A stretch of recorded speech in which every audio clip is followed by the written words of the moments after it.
അങ്ങനെ നമ്മളിങ്ങനെ ഷിക്കാരയിൽ പോയിക്കൊണ്ടിരിക്കുകയാണ്.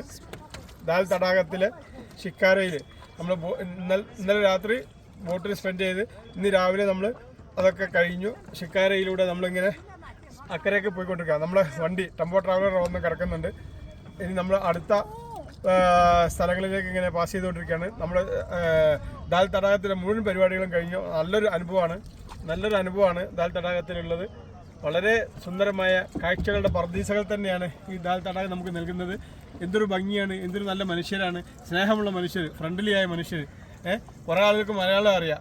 ധാരാളം ടൂറിസ്റ്റുകൾ മലയാളീസ് വന്നിട്ട് നമ്മൾ മലയാളം അവരെ പഠിപ്പിച്ചിട്ടുണ്ട്. നല്ല കച്ചവടക്കാർ, എല്ലാ വിവിധ തരം സാധനങ്ങൾ കച്ചവടം ചെയ്യുന്ന കച്ചവടക്കാർ ദാൽ തടാകത്തിൽ തന്നെയുണ്ട്. ദാൽ തടാകം എന്ന് പറയുന്നത് ഒരു മഹാ അത്ഭുതം തന്നെയാണ്. 27 കിലോമീറ്ററുകൾ വ്യാപിച്ച് കിടക്കുന്ന ഈ ദാൽ തടാകം വലിയൊരു ഇങ്ങോട്ട് ഒരു കച്ചവടക്കാരൻ വന്നിട്ടുണ്ട്. ഒരു കച്ചവടക്കാരൻ വന്നിട്ടുണ്ട്. നമ്മൾ കച്ചവടം നടത്താൻ വേണ്ടി വന്നതാണ്. നമുക്കിപ്പോൾ സാധനങ്ങളൊന്നും ആവശ്യമില്ല. ഏതായാലും വളരെ സുന്ദരമായ കാഴ്ചകളാണ് കണ്ടുകൊണ്ടിരിക്കുന്നത്.